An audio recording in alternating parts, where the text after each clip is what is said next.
How's it going, everybody? This is Dave Meltzer. We're going to be here for the next 2 hours with Bryan Alvarez talking pro wrestling. We're also going to be having superstar Billy Graham on in about a half an hour. We'll be talking to him about his book and about his career, and you can join in talking to him at 1-877-392-3299. We'll also be trying to catch up on some emails today and talking about the latest wrestling news. Bryan, how are you doing today? I'm doing good. I can't hear Bryan very well. How's that? Is that better? Yeah, I hear you better now. Okay. Okay. Bryan, I guess we'll start talking about SmackDown. What were your thoughts on the show? I thought it was one of those shows where the first hour was really good and it kind of went downhill from there. I thought the opener was great, and actually part of me thought that Matt Hardy versus Eddie Guerrero was even better. I really liked that match. Real good singles match. Matt won the European title, and I pretty much talked about it on Tuesday. It's like one of those things where so much booking at the last minute, you know, the whole pay-per-view got changed around, and they even did the angle with Regal, Edge, and Christian basically rebooking the pay-per-view as part of an angle. And I'm not actually sure. The one thing I thought was, where does that leave Edge? He doesn't appear to have a match now, but I guess they'll probably give him something on Heat or something like that. But overall, I thought those two matches were really good, and then it just kind of went downhill from there. Lots of really long video packages, which the fast-forward button helped me with.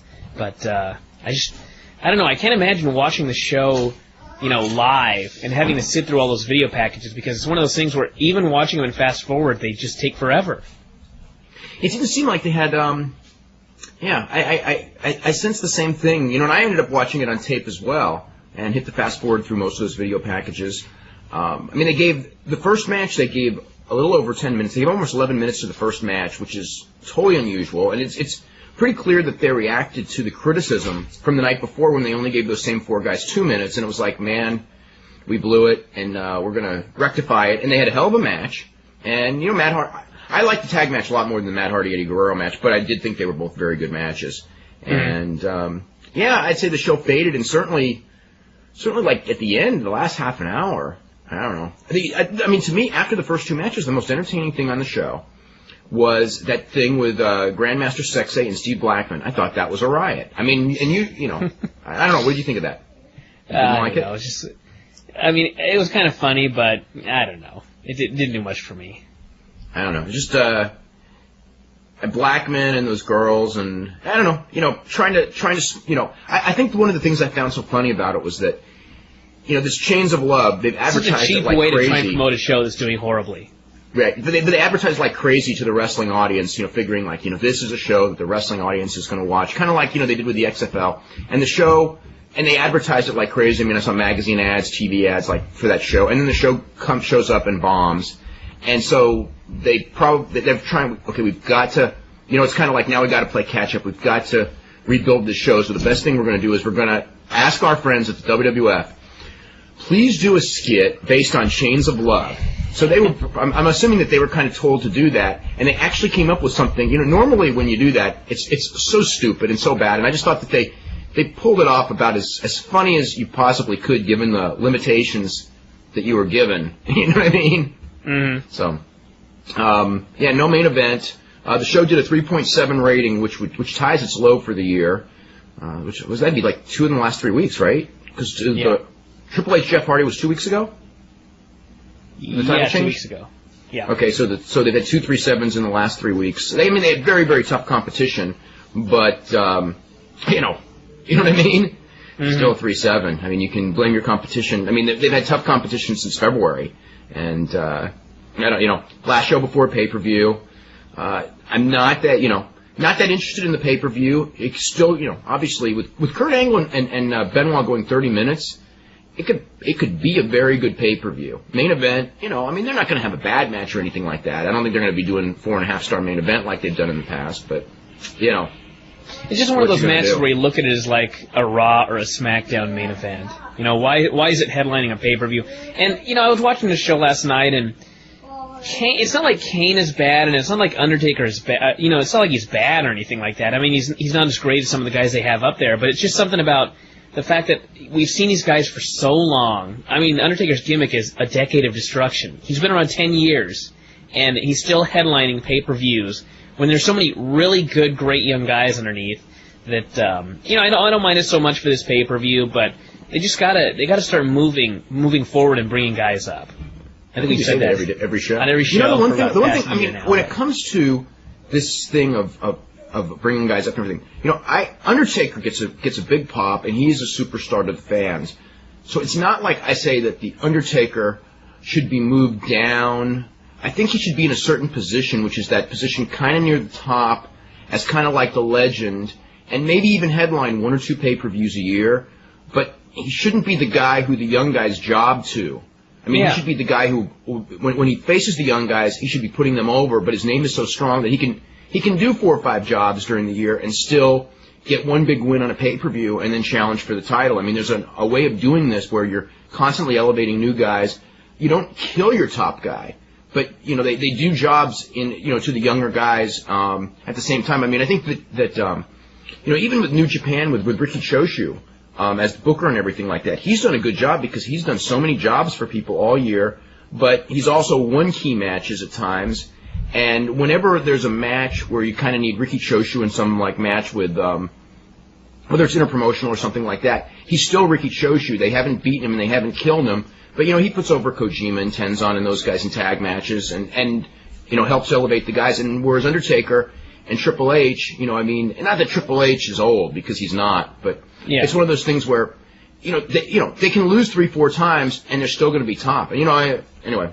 I don't know what I was just reading through the feedback last night, and there's so many people that, they don't really understand the way that I'm trying to put it over on the website as what Hunter needs to do. I have absolutely nothing against Hunter being, a top guy and a main eventer and, working the top match on the show and beating guys and being world champion. I have no problem with that. He's a great worker. But there's no reason he can't do a job every now and then and help put another guy over. The whole thing with Jeff Hardy... It made me so mad. It's just like, why couldn't you have done something on this day for this guy? Well, it's not even the job. It's not even the job. I didn't mind him beating Jeff Hardy. I minded just the way it was done, the way he treated the guy. Yeah, the way he treated him.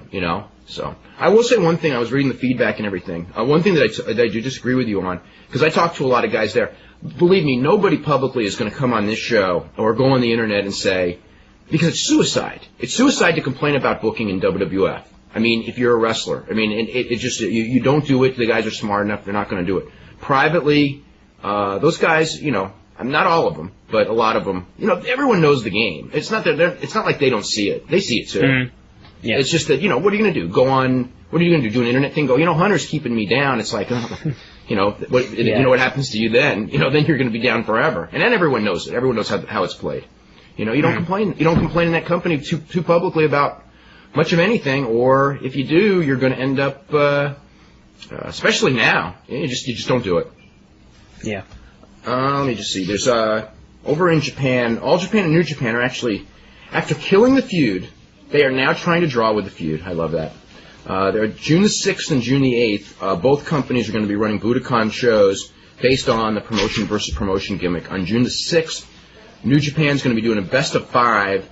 All Japan, New Japan. Now, some of the matches sound pretty good, and some of them don't. It's Toshiaki Kawada against Satoshi Kojima, which will be their first ever singles match, and that'll probably be a hell of a match. Mike Barton against Manabu Nakanishi. This is going to be so bad. Boy. Mitsuya Nagai against Takashi Iizuka. It'll be all right. Kakihara against Minoru Tanaka may be a hell of a match, and Masafuji against El Samurai. So it's best of 5. And then 2 nights later, All Japan's going to be running Budokan with Tenryu and Keiji Muto for the Triple Crown. Taoki and Johnny Smith defending the All Japan World Tag Team titles against Nakanishi and Yutaka Yoshie, which, it's promotion versus promotion, so I guess it's okay. And I guess they put Yoshie in there because, someone's got to do the job, I guess. I would be surprised if they win. And then they're also going to have an Asian Tag Team title match with Yuji Nagata and Shinya Makabe, who actually should make a good match. Against an All Japan representative, which will be decided in in about a month. And then also Kawada against Tenzan, and Steve Williams, and Mike Rotundo against Hiro Saito and Satoshi Kojima. They also announced the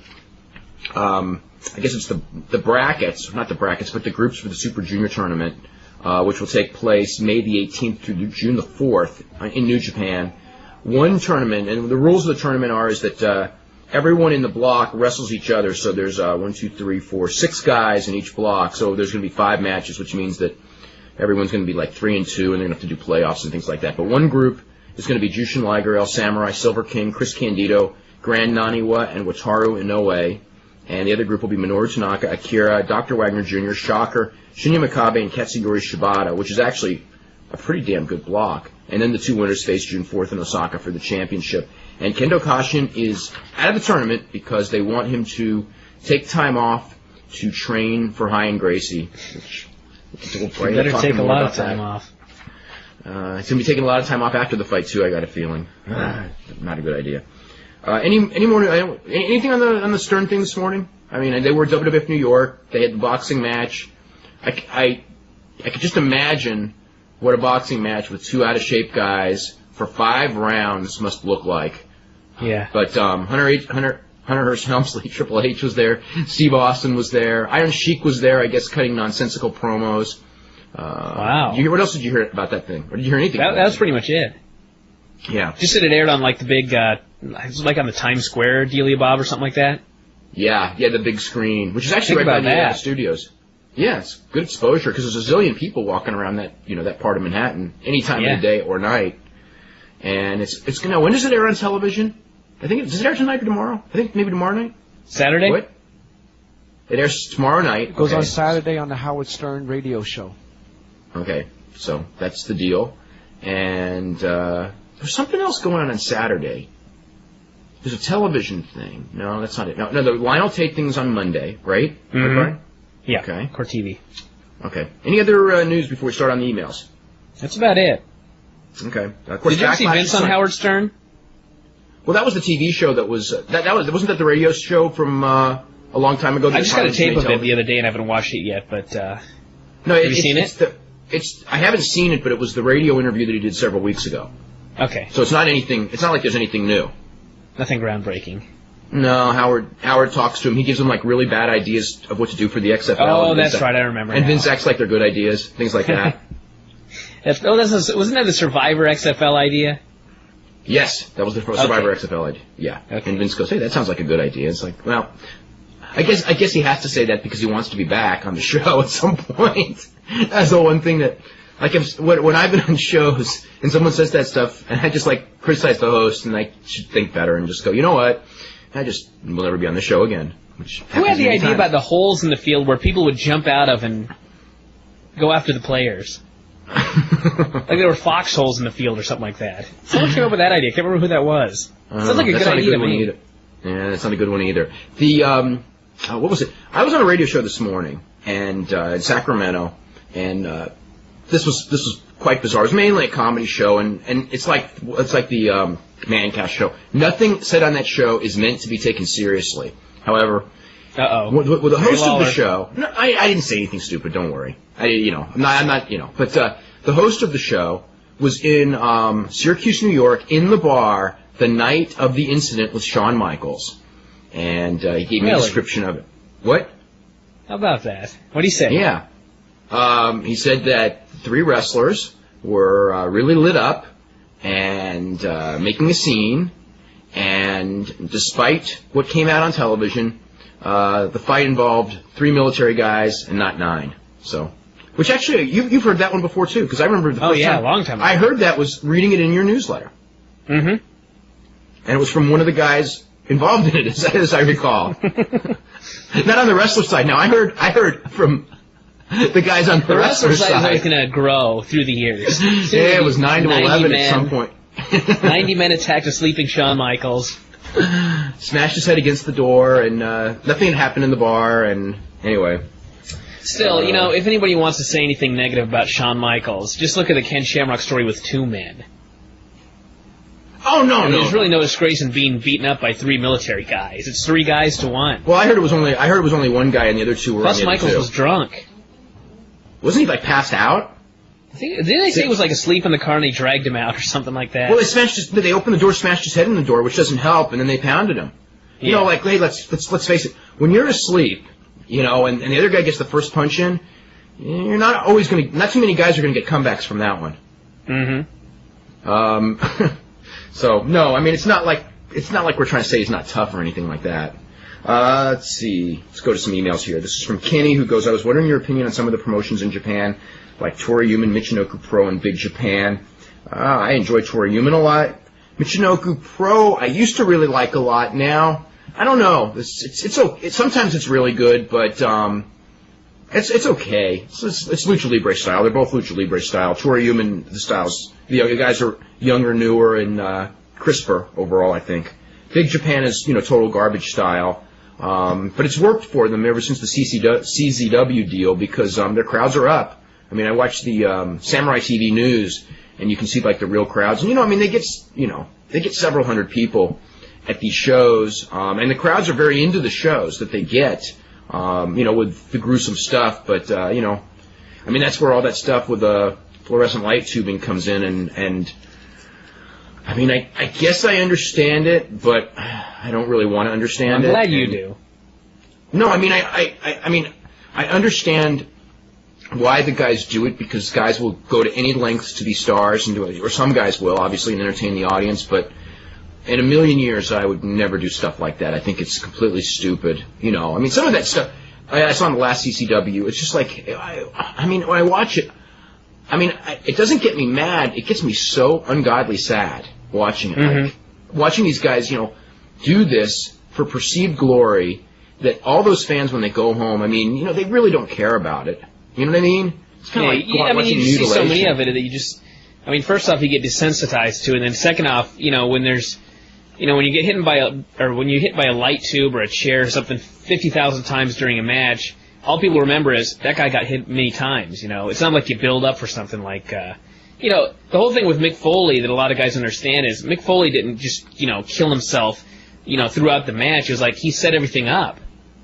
Everything he did had a purpose. He didn't take, but he probably did too much too, I think. He did too much, but if he was going to take a bump on the thumbtacks, there was a point to it. It wasn't like he was thrown out of the ring and he took a bump on thumbtacks and came back in and, did this or that.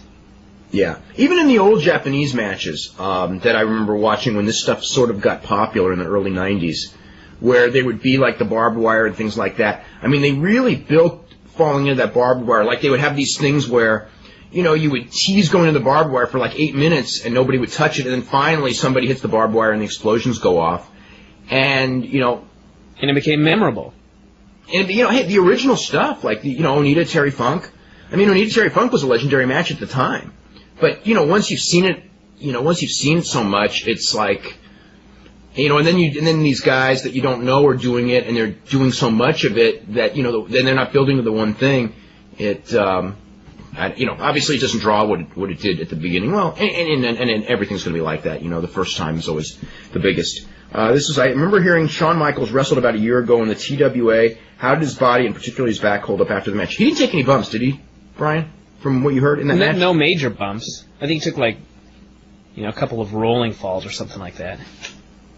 He held up okay, though. We didn't hear of him being, Wasn't the biggest thing like an elbow off the ladder? Yeah. Doing a lot of reading about Johnny Valentine in the last couple of days. Very, very unique, scary individual from most accounts. And I tell you, the one thing, when all was said and done, especially from talking to a lot of guys in the last few days, the business has changed. And a lot of guys are making a lot of money now. And guys like Valentine, they made very good money for the time. Compared to what other athletes made. It wasn't, but, when in other sports, when you're done, if you were at least a star, they have pensions and things like this. And this business, boy, this business is not kind to older wrestlers. Mm-hmm. If you ever go to a cauliflower alley, and there are guys that have been wrestling. Ray Stern, who Red Bastien talked about the other day. They ended up being a multimillionaire in aviation. But a lot of tragic stories and a lot of guys. The one thing, and you brought this up before, Brian, is if you're around a lot of the older wrestlers, and not all of them, because there are some wrestlers in their 60s that are in great shape, physically, still work out and everything. But a lot of them, their knees and their hips and things like that are really shot, and those guys did nothing. Nothing compared to what the guys today do as far as taking the bumps. They did longer matches and they did a lot more mat wrestling, but as far as like the big percussion movements and falling off the top ropes, it was primitive. You know, I mean, Ray Stevens that everyone talks about, the thing that made him so famous was he would come off the top ropes, you know, once a match for the finish. I mean, you know, that's routine, and that was with a, you know, a knee drop. That wasn't, you know, a moonsault that's crashing on both knees and, you know, for, you know, doing it twice a match or once a match for 20 years type of a thing. Yeah, I mean, just look at, I just look at guys like Muto, you know. What's that guy going to look Oh like? my God. Even All those 50? Japanese guys that are in their late 30s that were stars, Muto, Chono, they're in such rough shape. Misawa. Yeah, the first time I really noticed it, I've talked about this like 9 Kabashi. times. Oh my God. Yeah, the end of Wrestling with Shadows when Stu Hart's walking up a hill. He could barely get up the hill. And I'm thinking, you know, when did Stu Hart go through a stack of tables? When did Stu Hart do a moonsault? When did Stu Hart do any of this stuff? Take a, you know, stiff chair shot to the head every match? Never. Yeah.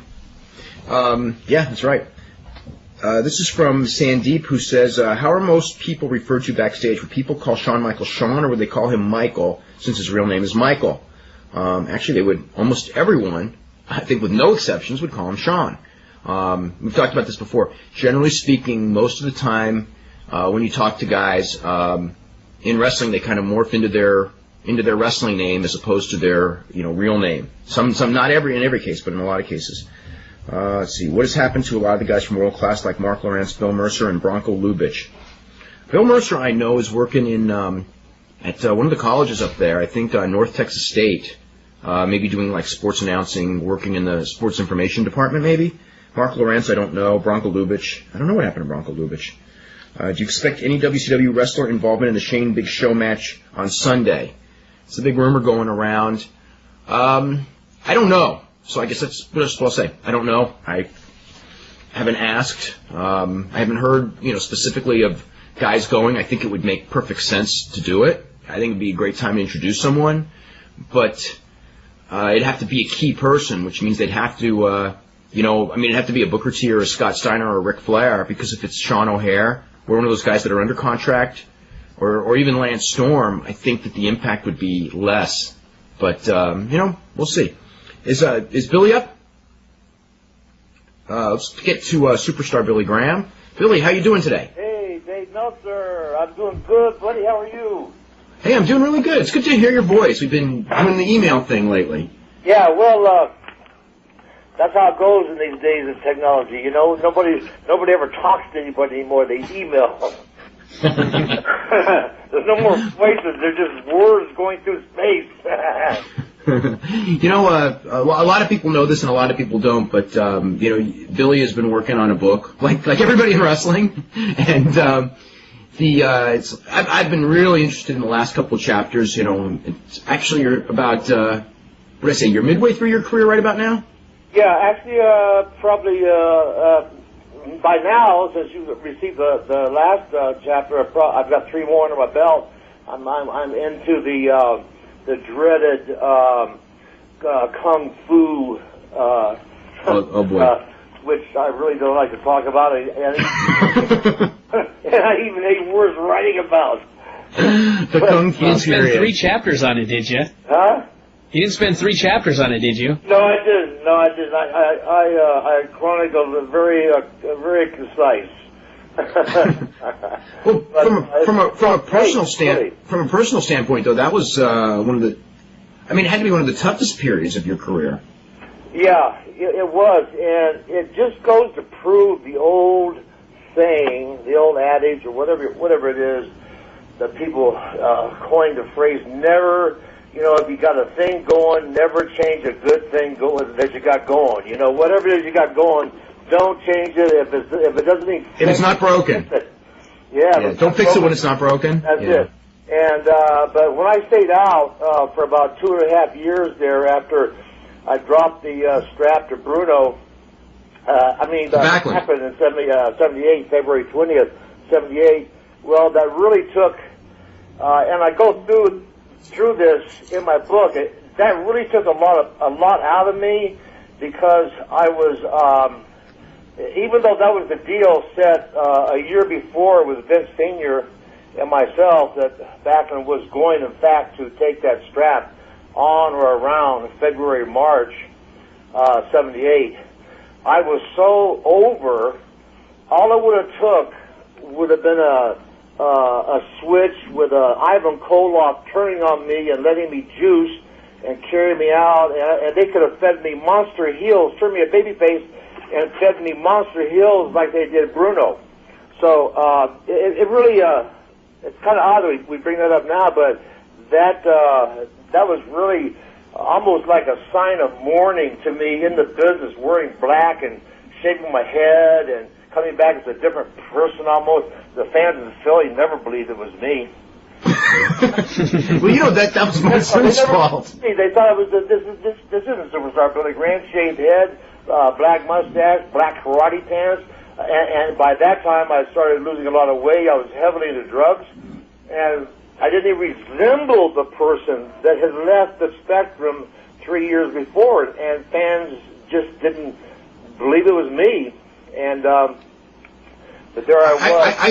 I got to tell a story about this one. And Bryan, I don't know if you know this story or not, but Billy was when Billy left after losing the title to Backlund, he was pretty much disappeared from wrestling. Just probably wrestled a little bit around Arizona. I mean, almost the name was gone, and then a rumor started because here was a guy who was one of the 3-4 biggest stars in the entire profession, and just vanished. Shortly after losing the title. So it wasn't.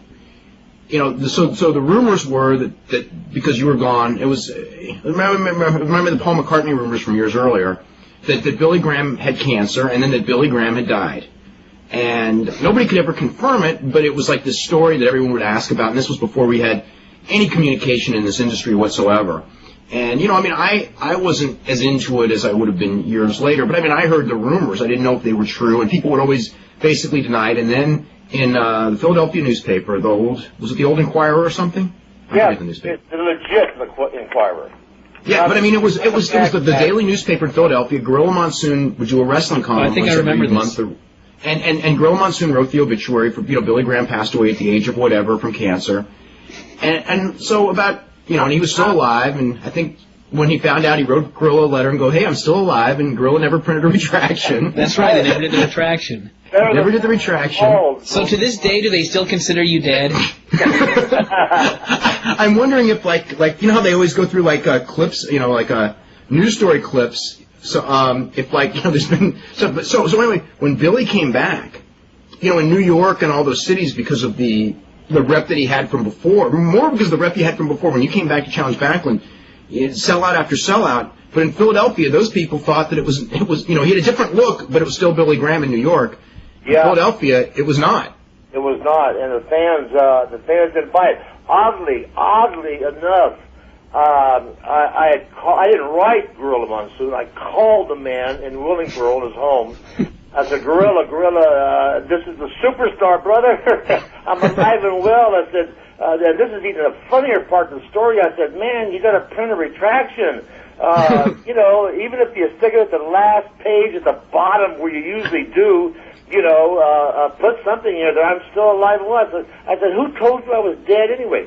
He said, well, that was a word going around. He said, I called the Arizona Republic and Gazette, the newspaper in Phoenix, and he said, have you ever heard of a superstar Billy Graham, or his real name is Wayne Coleman?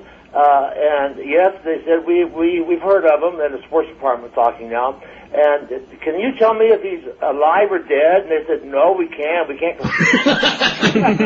Then he called the Scottsdale, a suburb of Phoenix, the real ultra rich part of Beverly Hills in Arizona. And he called the Scottsdale newspaper and said, have you ever heard of a superstar Billy Graham, whose real name is Wayne Coleman? And we're trying to confirm if he's alive or dead. And he said, well, I know the name, but I can't tell you if he's alive or dead. So that was his source. That's journalism. So Monsoon's source. I told him, I said, you're an idiot, Monsoon, for saying that. Funny deal. But I found also another interesting thing. I found out who the source was who started the rumor. And was none other than our rock and roll buddy, cowboy rock and roll buddy, Dusty Rhodes, the American Dream. Really? I never heard that. He confessed to me personally that he got the buzz started that I had died as a rib. And oh God! People, hey, Paul Bosch gave me 10 bells in Houston. I never heard that one either. Yeah. Oh, yeah. It was, yeah. And matter of fact, I just finished writing a piece in my book on my experience with Paul Bosch, who's probably I thought was the greatest gentleman promoter in the business that I've ever ran across. And all across the country, people have given me 1, 2, 3. You know, in certain towns, I garnered 10 bells. In some towns, I was only worth a 3 bell. But that was the story, man. And oddly enough,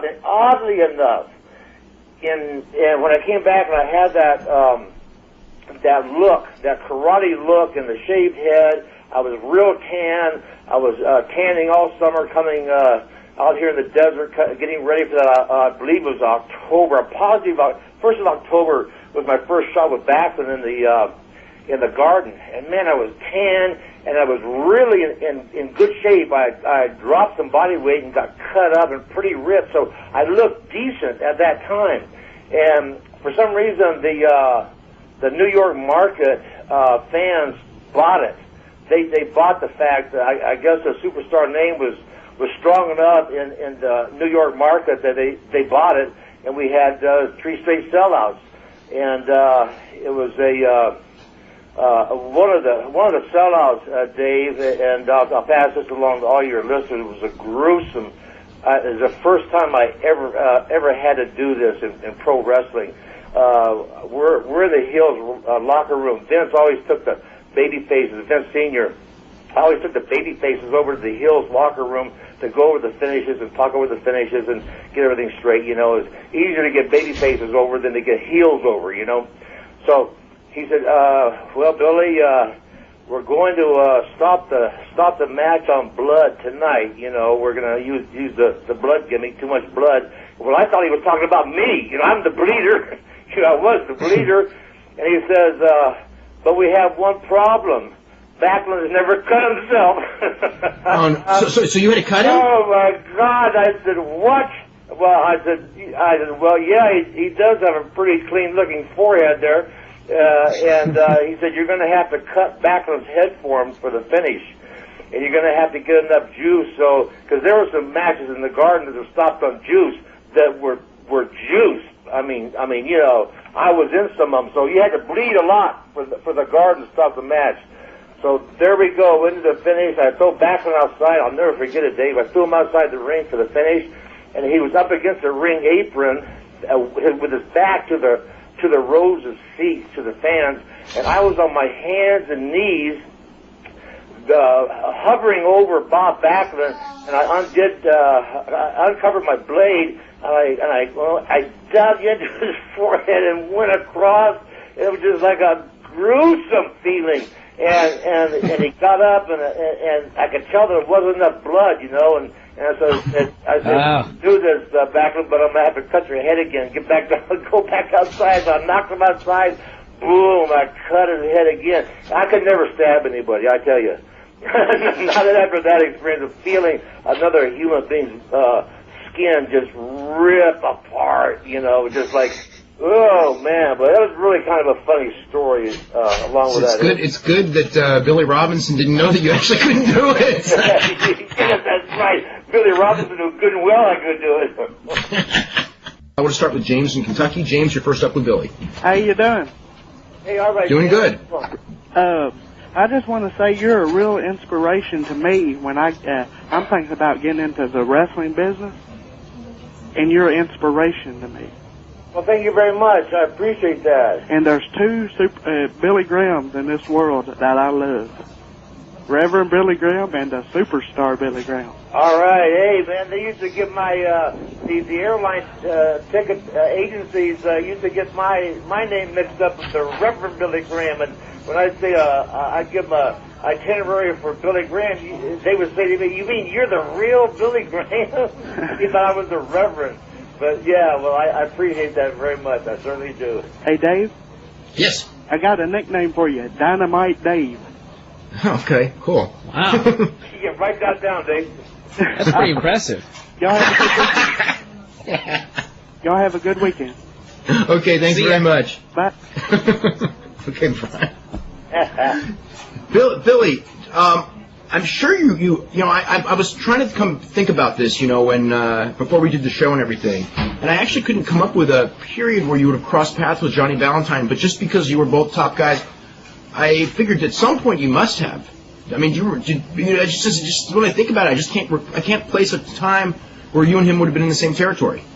Yeah, the time was 1975 in Houston, and it was I worked with him in Houston, and then I went to see him and Flair and Druggers in the hospital because they were flown to Houston hospital after that plane wreck. Mm-hmm. Well, I did wrestle, in fact, Johnny Valentine, and, you know, it was really funny because he was one of the stiffest guys. You know, when I was in Minnesota, going around the Midwest, toe-to-toe with Wahoo McDaniels, he would tell me war stories that they had in Texas against each other, Valentine and Wahoo McDaniel. And I had all these stories in my mind when it was time to wrestle them. So in the locker room, it was kind of funny. I said, Johnny, let me sit down here for a minute and talk to you. I said, man, I think you're a great guy. I said, but please go easy on me, you know. And he had a big laugh, and he just smiled. And to be honest, it was no different than any other match as far as him brutalizing an opponent. But him and Wahoo was just like Flair. They would leave blood blisters from those chops on the chest, and I didn't want anything to do with that. It was a good time. It was a fun. I only wrestled him once. It was a fun match. Johnny seemed to have fun with it because he would tell me to get set. Here comes one. You know, I'm going to really lay this one in. So and I'd grab the ropes.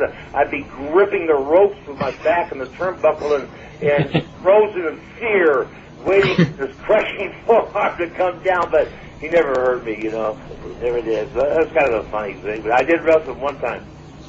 You know, one of the guys, in fact, it was interesting, when we did a show on Tuesday, kind of a tribute to Johnny because he passed away. Yes. And Flair was on with Red Bastien, and you crossed paths with both of those guys. And their thing was, you know, we should do a show like this about Ray Stevens, which, of course, popped into my mind having read the stuff you've written. Ray Stevens was basically your wrestling hero. Oh, he was my hero. He was out and out my wrestling hero, period. Just as I was Jesse Ventura's wrestling hero, as many guys have read in different, reports and news letters and newspapers and books and everything else. Jesse still calls me his wrestling hero, and Ray Stevens forever will be my wrestling hero.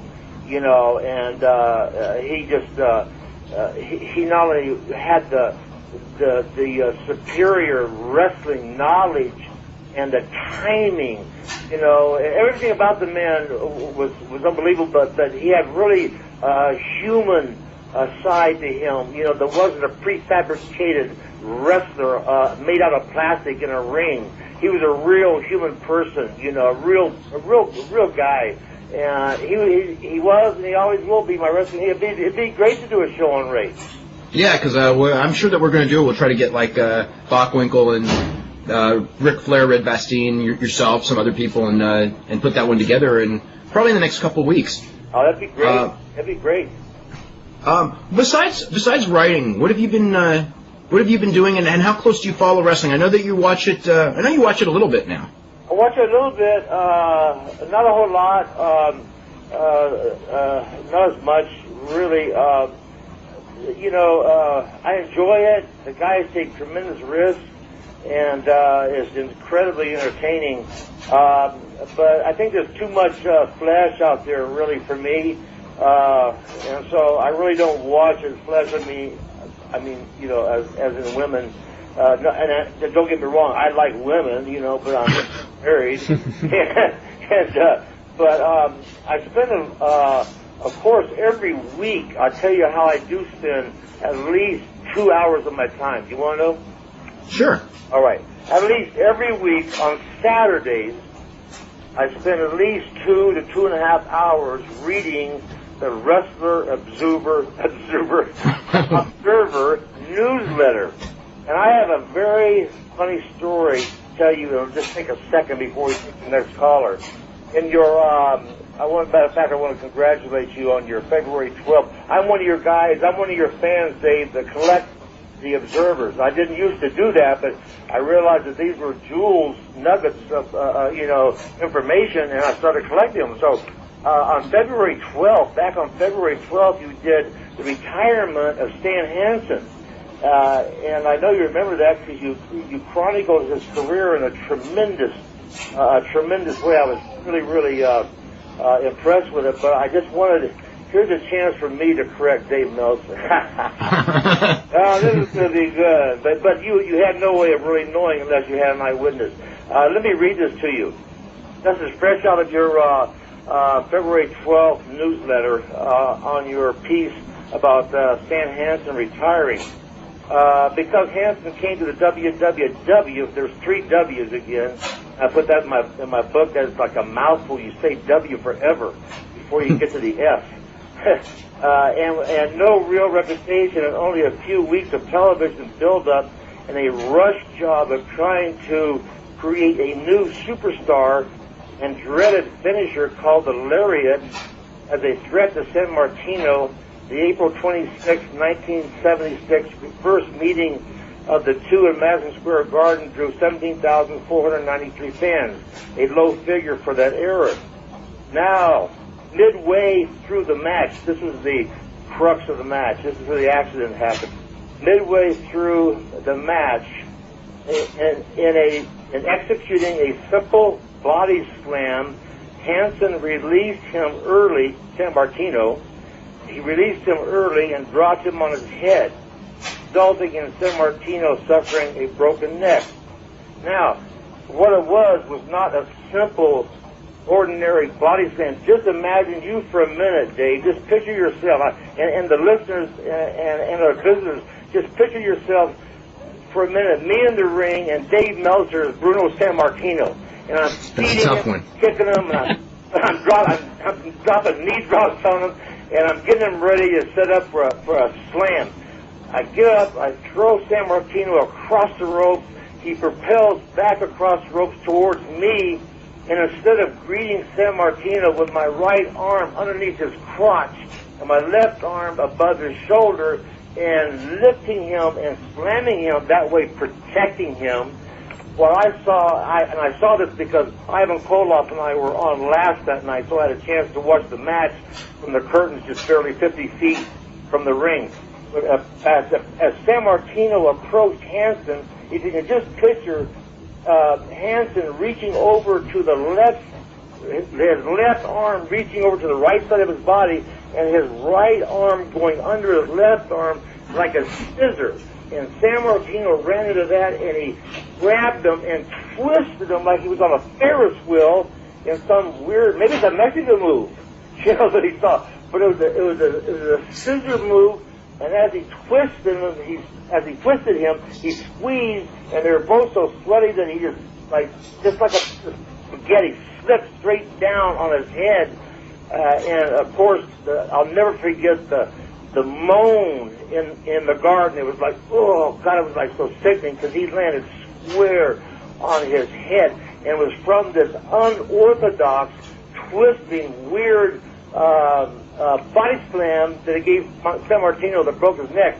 And also, he didn't go to the hospital that night. He was able to shower. He was able to go to his hotel room. He said he told me this personally, he said he had a few beers, and he laid down, and the next morning, he couldn't move. And reached over to the phone, called the office downstairs. They called the paramedics, the ambulance, they rushed him to the hospital. The man's got a broken neck, and they find him in Pittsburgh. But it was so incredible, because I read on in that article, and you were right, that Hansen was so hot. I was traveling with Hansen and Ivan Koloff. The three of us were traveling on the road together at that time when that incident happened. And Stan Hansen, he was so afraid to call Bruno at home once he got out of the hospital. I remember he was in my room one day with me and Solop. We were laughing. He was saying, "Hey, you guys, I'm afraid to call Bruno. You know, you're saying hands to this stuff, human being." He said, "What do I say? What would I say to the guy? I'm sorry." You know, yeah, say you're sorry and how you doing? How you getting along? And so sure enough, he did call Bruno from my hotel room up in Maine. It was up in somewhere in godforsaken frozen Maine, you know, or thawing out Maine by this time of the year. And so he got up the nerve to call Bruno, and Bruno, being the great guy that he is, just said, "Oh, don't worry about it. Accidents happen, you know." But Hansen released that finishing hold, or that crisscross scissor slam from his repertoire from that point on, and it was an incredible, that lariat. What they did in New York, Dave, to get that lariat over, I think Blassie was his manager. I'm not sure. I think you're right. Yeah. And okay, he was. And what they did on TV, on television taping, they loaded that lariat with about 25 silver dollars. So when the jobber came off the ropes in the job match on television, came off the ropes, and Hansen whacked him with this lariat, so about 50 silver dollars flew out of the lariat all over the ring, man. People stood up and screamed and yelled, and it made him extremely hot. So that was just a kind of a funny thing that I want to add to your great story on his retirement. So the next time you write about him, tell him it was some weird Mexican scissor on his body.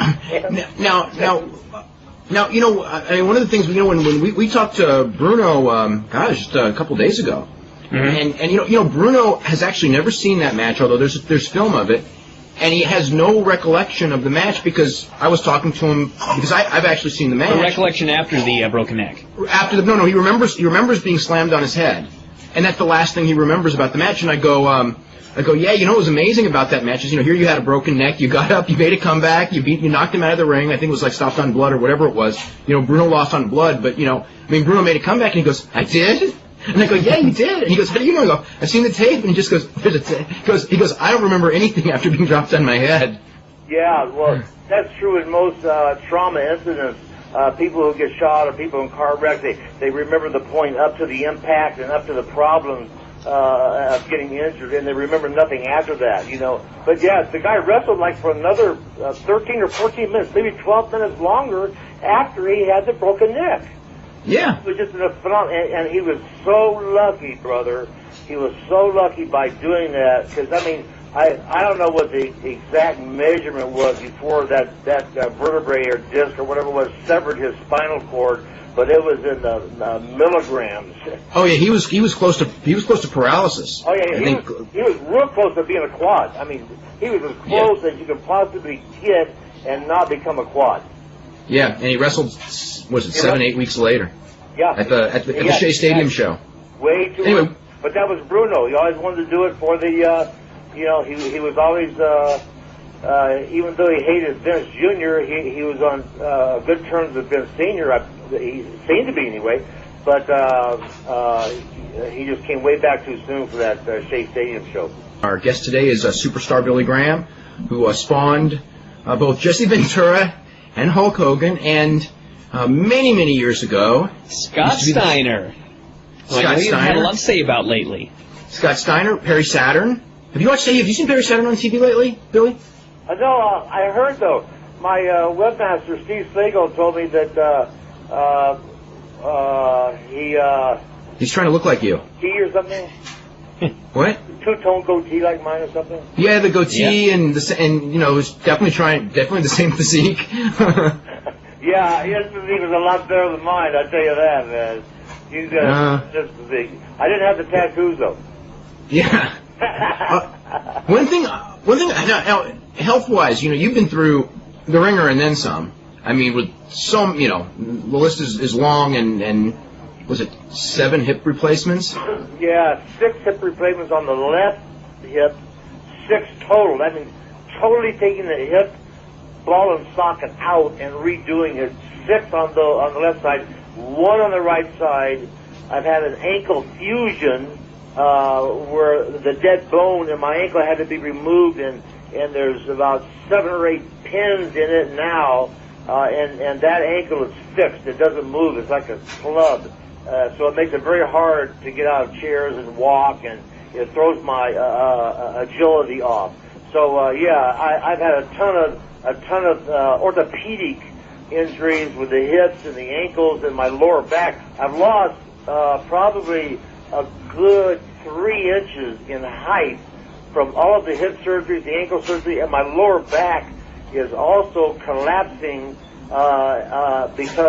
possibly because of steroid use, and so I have a lot of back problems also. And I lost about 2 months of riding here a couple months ago because my hepatitis C flared up, and it made me extremely fatigued.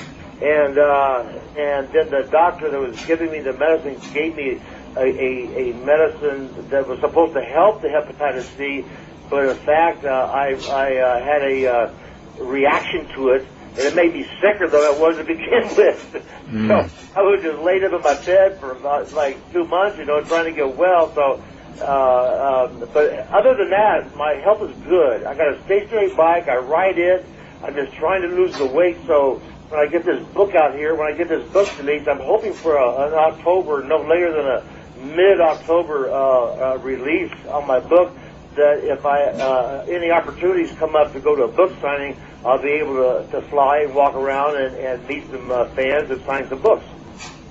Now, how much of the book is going to deal with wrestling, and how much with religion, or is it? Because the stuff I've read is pretty much all wrestling. Oh yeah, well the wrestling fan is getting his fill of wrestling stories. I'm chronicling my entire wrestling career. And then the first chapter, which I haven't written yet, I'm kind of saving it for the end, is my youth going through working out at home. Because I was so poor, I made cement plates. I took bands of this real loose steel and rounded and screwed them together and made them round and poured cement in them and stuck a pipe in it. And when the cement started setting up, I would pull the pipe out so I'd have a hole to run a galvanized pipe through for a barbell. And for my dumbbells, I used Folgers coffee cans, poured cement into those, and put the handle in there and let it solidify to the handle and the concrete, and then turned it upside down to another coffee can. So I went all through the bodybuilding. I was in the bodybuilding from probably the 6th grade on. Well, you were. Didn't you train a few times with Arnold Schwarzenegger? Oh, I trained. Regular partner. I trained several times with him, but in '72 I trained the entire summer with him. In 1972, at the original Gold's Gym there in Venice, and that's what really changed my physique. From just a big guy like I was in San Francisco and relatively smooth, I became more muscular. I got more muscularity. I got more of a bodybuilder's physique, and that really helped set the tone for my career, because I got more intense in the bodybuilding and entered the Pro Mr. America contest in September of '75, just barely 1 month before the airplane crash that took down Valentine and Flair and the boys. And I placed 4th overall. It was Dan Lurie, World Bodybuilding Guild, Pro Mr. America, Pro Mr. Universe. I took 4th place in the Pro Mr. America and Best Arm subtitle.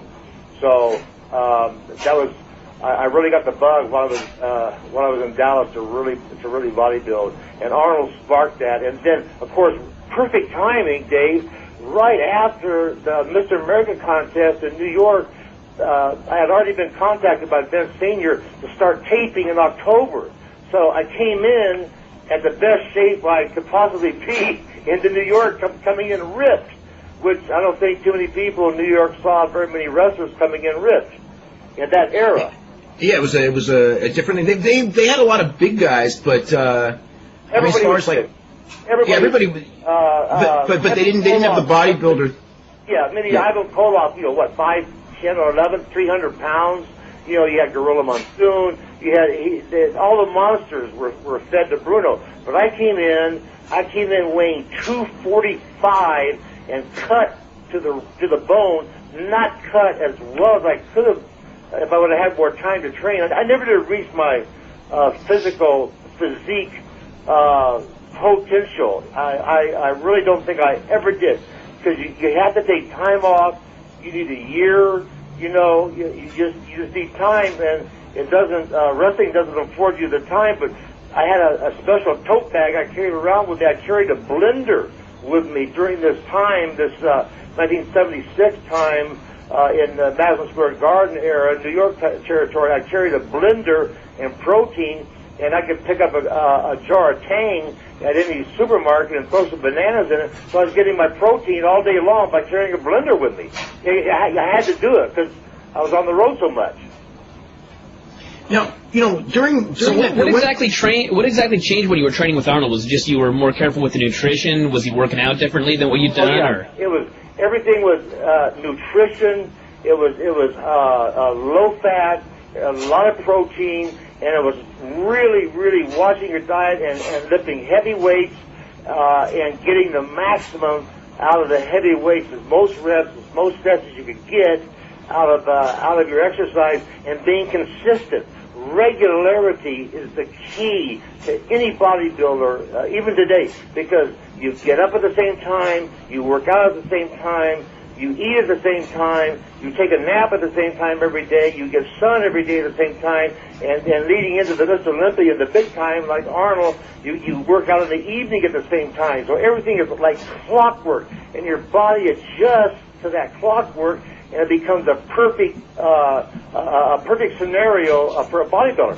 But wrestlers don't have really, well, I guess they have a lot more time now than they did then. That's obvious. But that's the biggest key. Was there were no secret exercises. I'll put it that way. There were no secret formulas. Of course, part of the formula that I was taking. It was obvious. I was taking steroids. That was a major ingredient in the formula. But it was a lot of hard work and just following Arnold like a shadow. I mean, he did a set. I'd spot him. I'd lay down and do a set, spot him. He'd do a set. I'd spot him. He'd get up and pose for 5 minutes in front of the mirror. And like I said in my book, a lot of people, this annoyed a lot of guys. As a matter of fact, it annoyed Dave Draper. And Dave Draper. Yeah, sure, from Santa Cruz. Who was, big legend in bodybuilding. Yeah, unbelievable physique. And when Draper was around... Still, to this day. Yeah, to this day.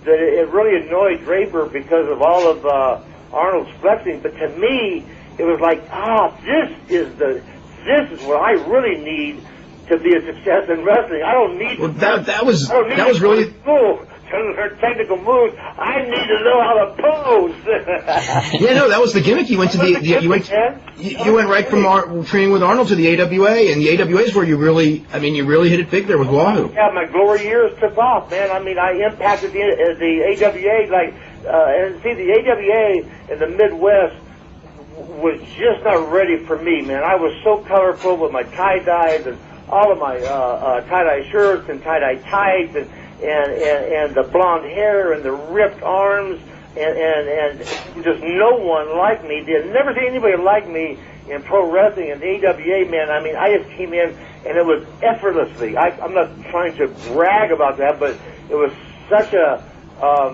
difference between me and the rest of the crew that I looked like I was still tan from a summer of tanning on the beach in Santa Monica with Arnold when I first hit Minneapolis, and I was real tan, blonde hair, tremendous kaleidoscope of colors, and rap. I started getting into my poems and my poetry, which I all the stuff Dusty took from Ali, you. Muhammad Ali, So you got it from Ali, and then Dusty got it from you. Yeah, Dusty got it from me. Yeah. And then Hogan too. Yeah, then the Hulkster, but actually I accept that as a form of compliment. I've never, and you know how fans are, Dave, especially back then, man, you know, fans latch onto their star, their hero, and they're insulted if anybody even try to come near your look. Well, when Jesse he beat the Hulk to it. When Jesse came out with his, as I put in my book, he had the Elton John look, and I went for the more color coordinated look. Well, my fans, when Jesse started getting some notoriety and in the magazines and stuff, and was coming around the country, all my fans would come to me and say, "Hey, superstar, don't you know that Jesse Ventura is trying to rip you off, superstar? He's stealing your gimmick, man. He's taking your clothes. He's taking your look." You know, I said, and I would laugh and say, "Well, I'm just glad I had something to give." You know, I'm glad he liked it. You know, and let's go. Let's run. They were very sensitive about their personal favorites. You know. Let's start running to the calls. We're going to start with Ed. Ed, what's going on? So how you guys doing today? I just want to say that it's an honor to talk to the superstar. And Billy, what I wanted to ask you is on that big cage match that you had with Backlund when you dropped the title, and I believe your leg had got caught in the cage. Was that something that just happened during the match, or was that actually how it was booked to end? Oh yes, that was booked. See, because when I beat Bruno in Baltimore, I used the ropes with my feet as leverage. And so when it came time to hatch the golden eggs for Backlund, Vince Sr. said, "Well, what was fair?" And I was shocked at this because I just thought Bobby Backlund was just going to flat out pin me right in the middle of the ring, and I was prepared to do that clean job. But he said, "We're going to, since you beat Bruno using the ropes, we're going to use a finish where Backlund gives you this, atomic drop or what, I forgot what he called, the hold up above your head, drops you on your head." Yeah, atomic drop. On his knees. What do they call it? Atomic drop. Atomic drop. Okay, that was it then. And then I took a big bump and landed with my feet my right leg right next to the ropes. And as soon as the ref counts, as soon as he hit one, I threw my right leg over the bottom strand of the rope, obviously over the bottom strand, clearly in front of everybody, but the ref went 1, 2, 3. So, in essence, the fans who knew about the finish in Baltimore, me using the ropes, got a lot of, payback by me being beat and my own gimmick trying to stop the count by putting my feet over the ropes. So it was definitely written into the finish. And a funny story here. Here's really an inside story. 3 days before I went to the Garden and laid down for Backlund, I wrestled in Pittsburgh against Pusky in a cage, totally sold out, turned away thousands of people. That was on Friday night. The next Saturday night, I wrestled Bruno in the cage in the Spectrum, and that was the time they estimated that they turned away 10,000 people. Police estimates were anywhere from 5,000 to 10,000 people couldn't get inside the building, and I don't know what it held, 19,000 or something for wrestling. Right about there, yeah. I mean, all there was a little ring in the middle of the building, you know, and chairs. There were no ramps. There were no, you know, so no big stage. Bruno telling me, you know, the look. He said, listen, I know you're going to drop the strap to Backlund this coming Monday, a day from tomorrow. This was Saturday night, and Monday night in the Garden I was going to drop it to Backlund. He said, why don't we hurt your knee so you go into the match in Madison Square Garden with Backlund already hurt, so it doesn't hurt you that much losing because you're already hurt. So we decided. Triple H at work. Huh? Nothing. It's an inside joke with Bryan. We're going to work the people. We're going to work Backlund. And I said, great idea. What do I do? And he says, okay, we'll do a spot where you got me up against the cage and you run and give me a real high knee to the face, jump up and give him a knee to the face like to knock him out and drag him up the gate. And Bruno ducked. He ducked the knee, and my left ducked the punch of the knee, and my left knee crushed into the hurricane fence, into the fence, And when I sold it, the secret was I didn't sell it like you were naturally sell a hold. I just almost froze.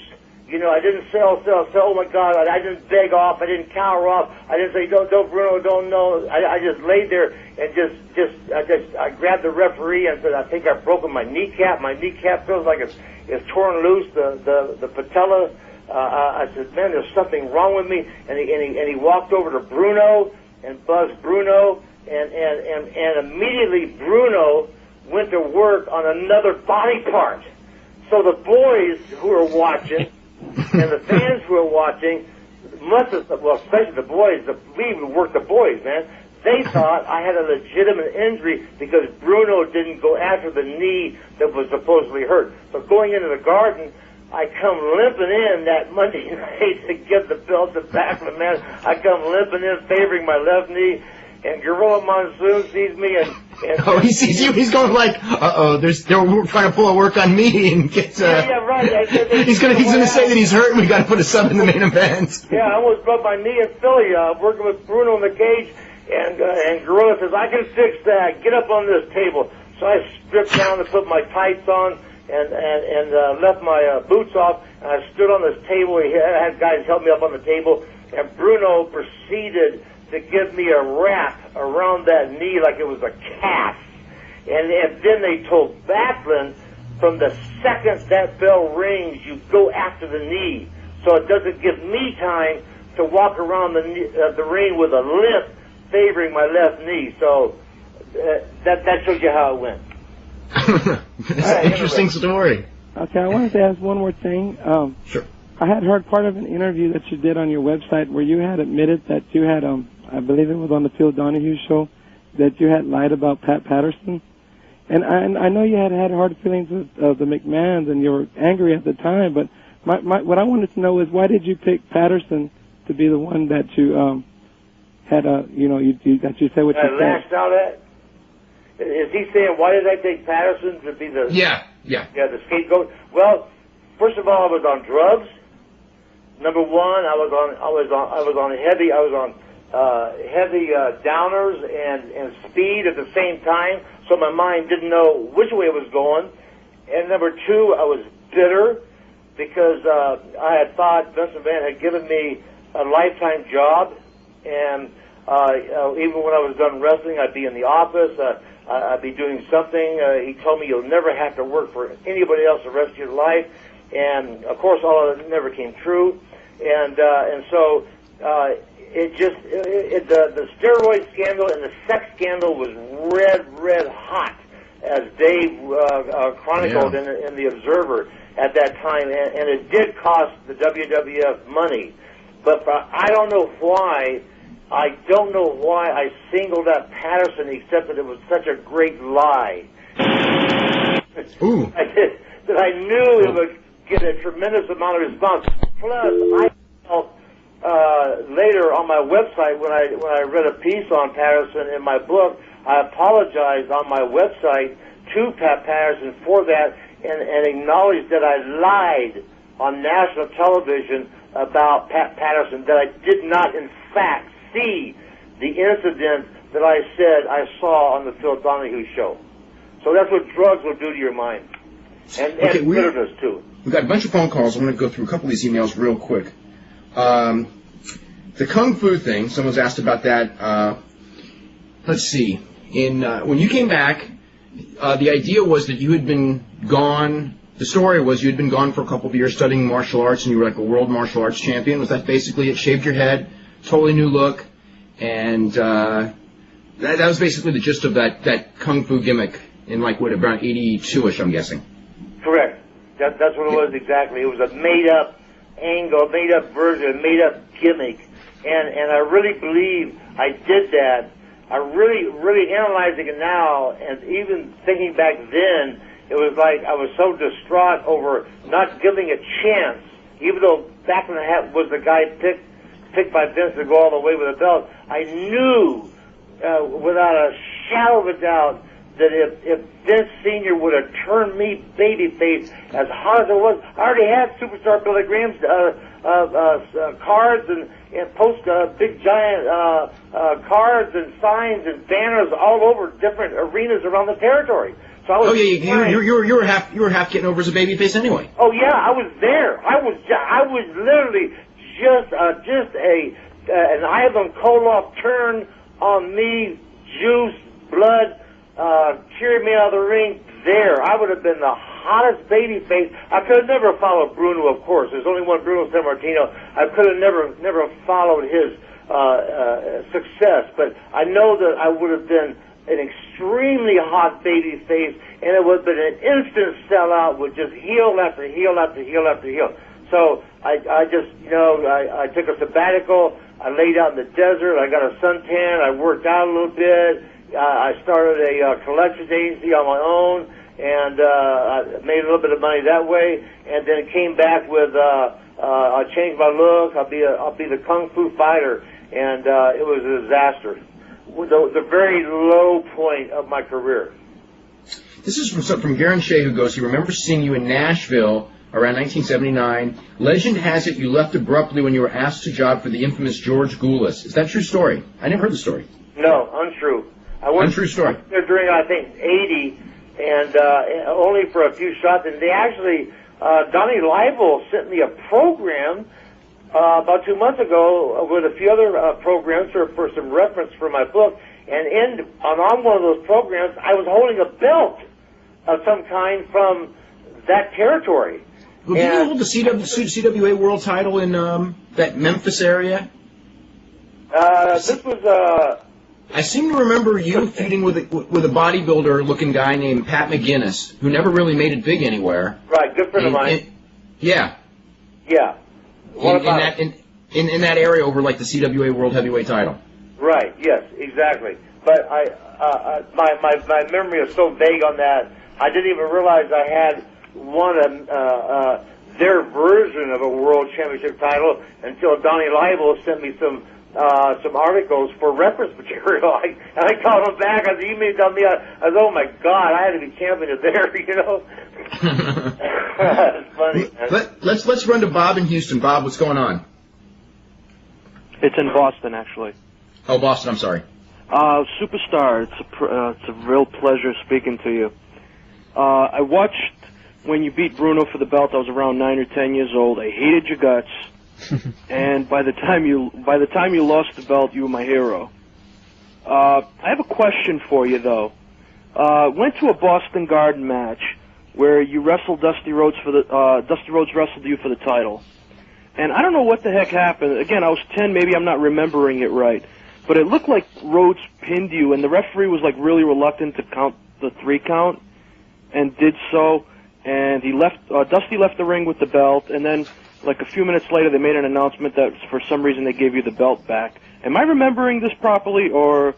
You're probably remembering that, Bob, better than I do. I know I wrestled Dusty all throughout the Northeast territory, Vince's territory, and in Boston for sure.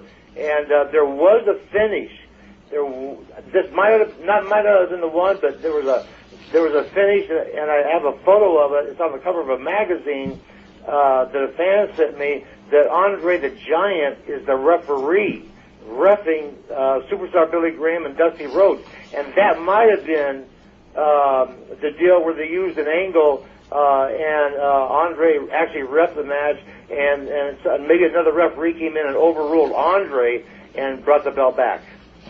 But yeah, exact details I can't recall. Okay, well, I just found it strange because I mean it looked like the ref was like real hesitant to count to make the 3 count. I bet he was. And he finally did. He was too. He finally did, and Rhodes got up and left with the belt. Yeah, well, Rhodes got up and left with my belt in a lot of arenas, brother. Almost arena, everyone I worked with him in, he was leaving right. the ring with my belt.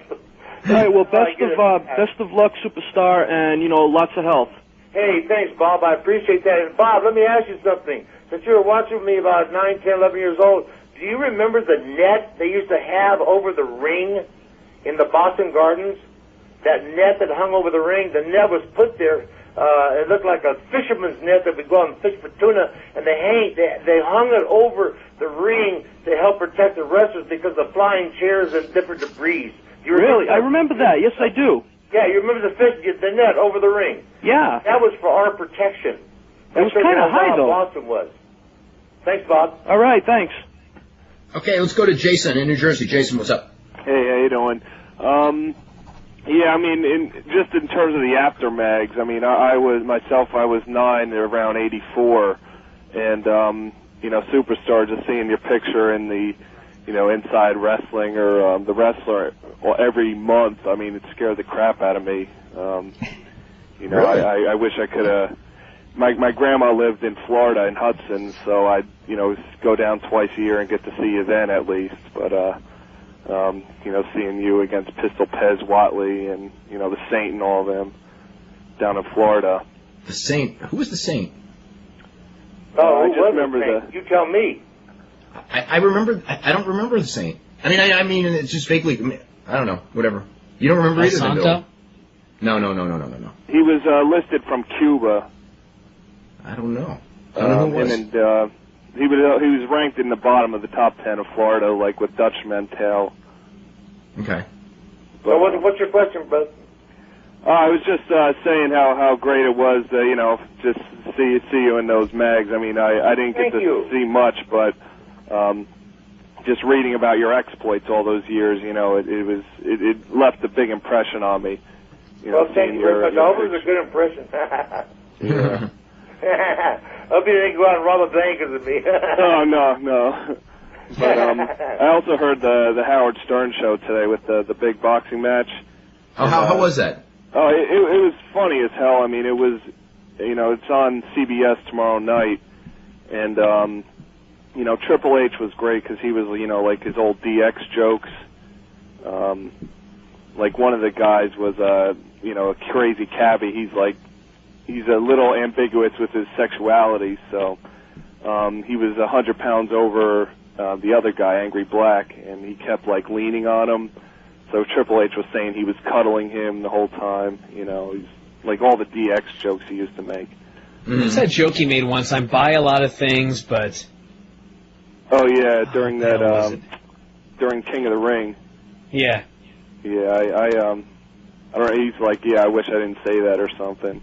Mm-hmm. But the funniest guy was Iron Sheik today. He was like, I fought Bruno Sammartino, Andre the Giant, Sunny Beach. Yeah, I heard that. Sunny Beach. So he kept grabbing the mic man. and, That's why when he broke in for Fern Gagne. And That's right. He broke in the same time as Flair and those guys. Huh? He broke in around the same era when Ric Flair broke in and Greg Gagne, Jim Brunzell. They were in training camp together. Yeah. Yeah, right. You had mentioned this to me. We had Flair on, and I never knew that. When you first went to Minneapolis, I didn't know it until reading it in the book that when you would be flying from city to city, the guy who was picking you up and taking you home was Flair. Yeah, it was funny because after I started making some money and I got hot. Well, that territory was spread out over the entire Midwest. I mean, you talk about driving miles and endless miles.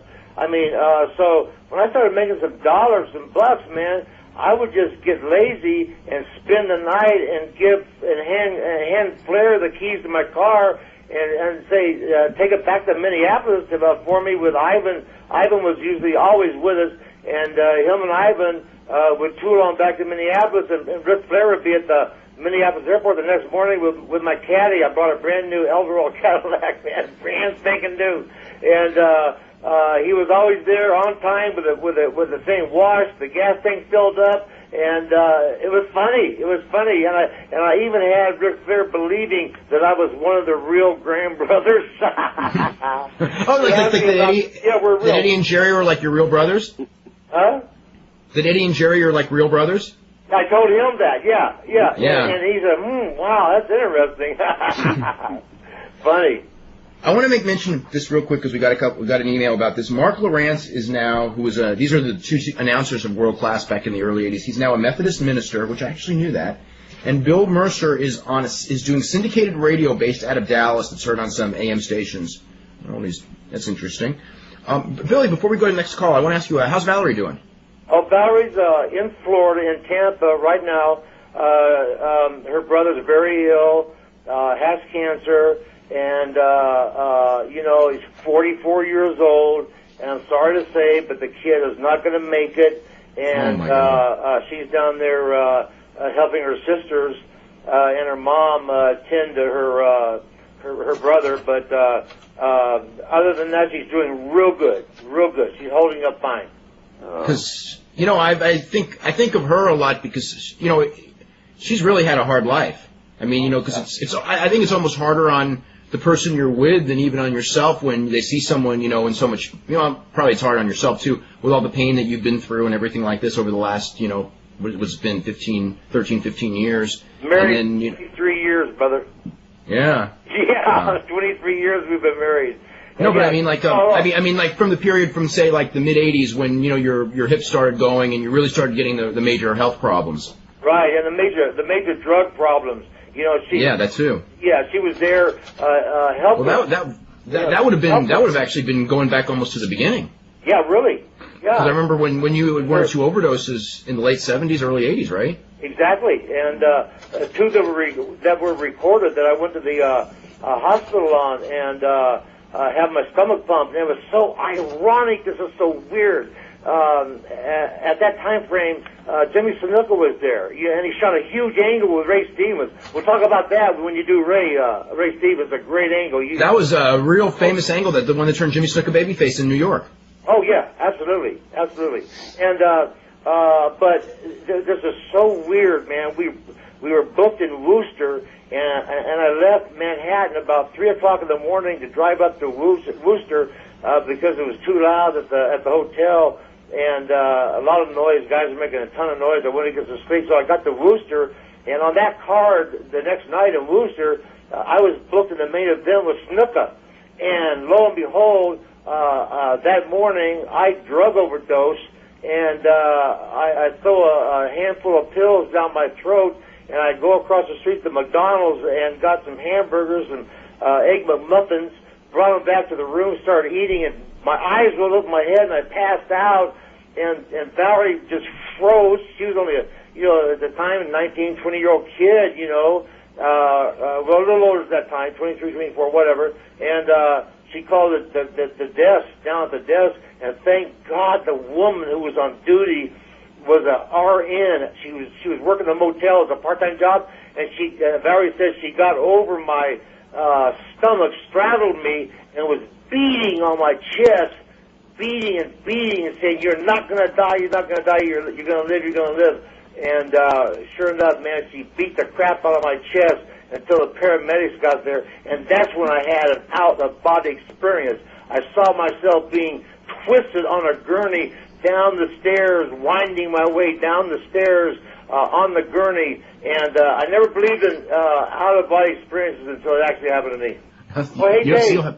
Yes. Before we get to the calls, can I just say I really want to extend my condolences to Johnny Valentine's wife, And, oh yeah, absolutely. I really do. And as a matter of fact, I'm not plugging my website, but somewhere there's hundreds and hundreds of pictures on my website, and somewhere my webmaster Steve Slagle told me last night that he's got a shot of Johnny Valentine and I working together on the website. And, I would just encourage the listeners and the fans and the visitors to your site just to go to www.superstarbillygraham.com and just check out the plethora of photographs and text. And do me a favor. This isn't a plug. I don't want the glory for myself. Write Steve Slagle, my webmaster, for doing a tremendous job of putting this website together on his own, and just give him a good word of encouragement and thanks, because he did all the work. I didn't do a thing. I did all the work 15 years ago. He did all the work today, so I just wanted to put that in there to really encourage folks to look at the site a little bit, and then send Steve Slagle an email and congratulate him on his good and superior work. Okay, I want to also make mention that we were actually scheduled on Tuesday to have Terry Funk on, but because of Johnny Valentine's funeral is Tuesday, so we're not going to have Terry. In fact, it's actually right about the same time as our show. So we're going to try to reschedule that probably for whenever, maybe the next week or something. So Monday and Tuesday we will not have a guest, and then we got full the rest of the week. Let's go to Kevin in New York. Kevin, you're next up. Kevin. Hi, guys. How you doing? Doing good. The man of the hour, the man of the power. This has been like a dream of mine to talk to you. Hey, well, I'm glad we finally got to talk. What's your name? Kevin. Kevin? Yeah, I seen you. I remember when I was 16 years old in the Utica Memorial Auditorium. Oh. And it was amazing. You were against Butch Reed, and when your music came on, I went wild. Oh, so that's late in the career. That was late in the career. That's after my comeback. Yeah, your comeback. It was unbelievable. I stood up on a chair, and it was like your eyes met mine, and you took your hand out, and we shook hands, and I flexed for you, and you threw your shirt at me, and I got trampled on. Somebody else got it. Story of my life. But it was great to see you and to come back. And then I was heartbroken a couple months later in Syracuse when you had to when you did the shot where your career was over as far as a wrestler. That bothered me tremendously. Yeah. He was. It all comes to that, Kevin. It all comes to an end. Everything comes to an end. And I actually wrestled way past my time allotted to me to wrestle. After I got my hip put in, I know other guys, like the original Sheik, I believe, had a hip replacement and wrestled, did well. But I should have never wrestled with a total hip replacement. And the doctors told you not to, right? Oh, yes, Dr. Dorr, my world famous doctor in Los Angeles, said, do not wrestle, because if you wrestle, he says, I'm telling you, you're going to be back in my office 4 years or less from the date I'm telling you now, and I'm going to be putting a new hip in you. And he was exactly right on. 4 years almost to the day, I was back in the hospital, and my femur, the stem of the replacement that goes down your femur was loose and wobbly, and I was in excruciating pain. And he told me, he said, this is the last one. He said, if you go back to me, go back to wrestling, you'll never come back to me, because I'm not just going to keep putting hits in you for the fun of it. Right. So, I did do that. I only got a couple more things I'd like to say, but I'd like to say that it's, back when I was in high school, too, that was like the pinnacle of your comeback, and I drove my parents crazy. I'd make tie-dye shirts, and I'd buy them all, and all that. And I know Donnie Lawbell out here. Donnie Lawbell lives kind of close to me. I'm a big fan of his. Excuse me? Yeah, he lives near Donnie Lawbell. For Evil. Yeah. Yeah, Donnie Lawbell, yeah, he was here. And, I've always wanted to get an autograph, like a picture of you or anything, and I own ExtremeAttitude.com, and I do some clothing for fitness, and I'd like to send you a shirt out sometime, in honor of you, because, you're really the hero of my life to get me in the bodybuilding and to make me want to strive to be the best. And I want to give something to you, as a tribute to you. Oh, well, thank you very much. I appreciate that. Do you, do you want me to keep this or autograph for this? Do you autograph the shirt and send it back to you? Oh, no, I want to give you a shirt for me to you. Oh, well, thank you very much. Someday. I'm at ExtremeAttitude.com. It's good workout gear, like Nike and that. Sure, absolutely. Well, thank you very much. It's very kind of you. How would I send that to you? Just on your website, on your... Yeah, on the website. Yeah, use the address on the website. That'll do it. Okay. All right, thanks That'd be great. Take care, Superstar. Thanks. Good talking to you. Yep, bye-bye. Okay, let's go to Joe. Joe, you're up next. Superstar, how are you doing today? Oh, real good, brother. Real good. I got to tell you, it's great, you listen to people like this, because then they always talk about when they started and what age they were, and it's true. I was like 14 years old, and the first time my father took me to Madison Square Garden was you and Bruno in the rematch with Gorilla Monsoon as the referee. Oh, yeah. You only had the belt about 2 months. You were taking on Gorilla, then you took on Bruno, then you had the rematch. And, it's funny. I'm 36. I've got kids and the whole 9 yards. I can remember every main event you had. I saw you against Putski the next month. You had 2 with Dusty with the Bull Rope. Mil Mascaris. Right. No, but then it was Peter Maivia, then it was Mil Mascaris, and then it was Baglin. Yeah. Billy, tell him about Mil Mascaris. Yeah. Let me bring up the name Mil Mascaris. That was the only guy that would not, and I'm stressing would not, do a job any way, shape, or form for the world champion in Madison Square Garden in history. And I was the guy. Dave Meltzer verify this, I maybe only pinned 2 guys in the whole year that I was champion. Maybe 3 guys I actually pinned. But I had to do the deal for Mil Mascaras, who is a personally nice guy, a very nice guy. But the guy would not sell. It was like working with the Statue of Liberty. The guy does not know the meaning of selling. And how do you inflict pain on a man, and that man full of pain tries to show his pain to Madison Square Garden with a mask covering his face. You can't see the pain on the face, brother. So it was tough. Those were 2 back-to-back matches that I wish I would have never had to gone through. I gave everything and received 0.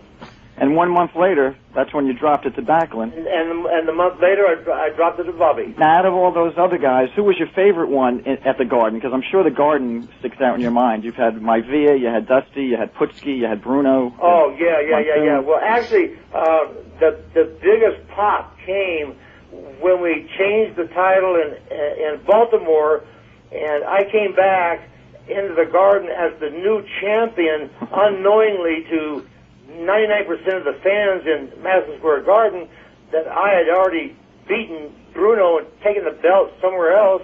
And I came out there with that belt around my waist. Those people went berserk. And Bruno came out as the challenger in New York. And I'm telling you, the pandemonium was so loud, the screaming was so loud that to do our high spots, I had to yell at Bruno. And he almost had to yell at me to get over the volume of noise in the building. And that was one of my most tremendous experience of, a crowd pandemonium going crazy. Man, their hero had lost the belt, and it was a stunner. It was stunning. But that was my favorite, probably my favorite match. But my favorite opponent would have been Dusty Rhodes, the American Dream. And brother, let me tell you something. When we did, I think we had 2 shots in the card, and I can't remember if both of them were for the belt or not. Meltzer will know. Yeah, the bull rope was the second one. Was the bull rope for the belt? The bull rope, I don't know. I don't know if the bull rope was for the belt, but it was 2 in a row. Nevertheless, when they introduced that we win it after that match, after our first match, Dusty Rhodes and I went back into the locker room, and I think Dusty got juice, or both of us got juice. Oh, yeah. He came over to the hillside and said, "Vince, let's bring this back with a Texas bull rope match." And he says, "I guarantee you we'll sell it out."